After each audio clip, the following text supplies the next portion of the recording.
Hello and welcome to the John Ark Show. Today's episode is called Wall Street Psychics Make More Predictions. Before we begin, I want to encourage you to subscribe to our channel for free. You can also like, comment, and follow us. We're going to have a lot of great celebrity interviews coming up, so make sure to click on that notification bell so you can be notified every time we post a new episode.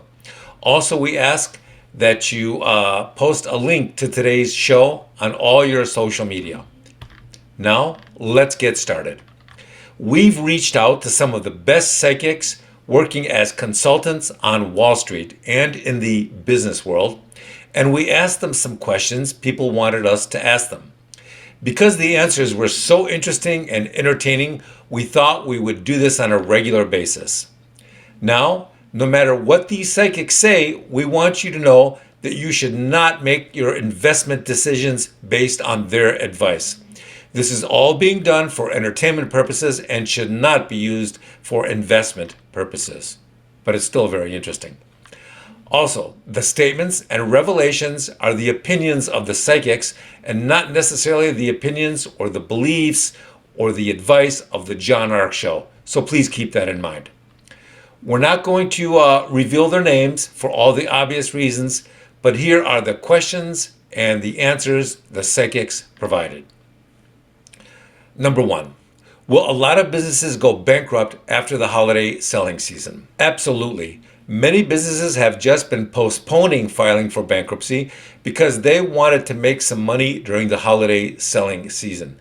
But the word is out already, and the selling season is so bad that it doesn't look like it's going to help them very much. Number two, will they try to lock down the economy again after the holidays? Some places will try, and other places will fight it. It's going to be more difficult to do this second time around than it was the first time. Number three, will restaurants be able to make a comeback or a recovery? Many of them have attempted to come back to life, but now, with the high inflation getting worse and worse, and with customers seeing the insane new prices on the restaurant menus, a lot of them are going to go out of business. Customers are not going to tolerate these crazy prices, and many of the restaurants that survived the lockdown are not going to survive the inflation. It's just too much. It's one death blow after another. Number four, is this a good time to purchase gold or silver? The problem with both gold and silver is that their prices are so heavily manipulated. It's as though they're trying to keep the price movements within a specific limited range. Number five, is this a good time to buy a house in Florida or Texas? Well, there are thousands of people a day moving to Florida. At last count, between 1,000 and 2,000 people each and every day. And that will only increase the demand for housing and apartments there. When you increase the demand, that'll increase the prices in Florida as long as people keep pouring into the state. That's just the way the math works. When will the crash come? The people behind the coming financial crash keep changing their minds for some reason. Some of them want to crash the economy now, and some of them want to wait until after the midterm elections. Number seven, will food prices continue to increase? Yes, but the greatest price increases in food will come after the midterm elections.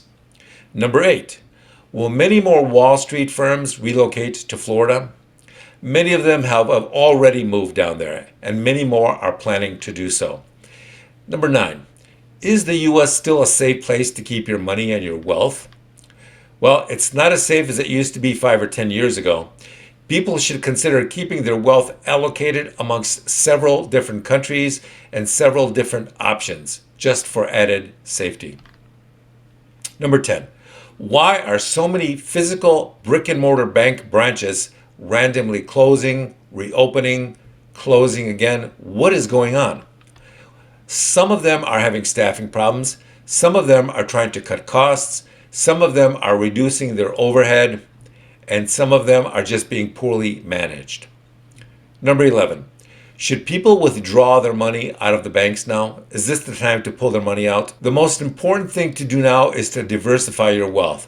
Don't just leave it all in one bank or in one investment asset class or in one brokerage company. When the crash occurs, people who thought their money was guaranteed by the government will find out what the limits of that government guarantee really are. And it's not going to be what they thought those guarantees would cover. With that, I want to thank you for watching. I want to encourage you to subscribe to our channel for free. You can also like, comment, and follow us. We're going to have a lot of great celebrity interviews coming up, so make sure to click on the notification bell so you can be notified every time we upload a new episode. Also, we ask that you post a link to this episode on all your social media to help get the word out. Thank you, and we shall see you soon. Bye-bye.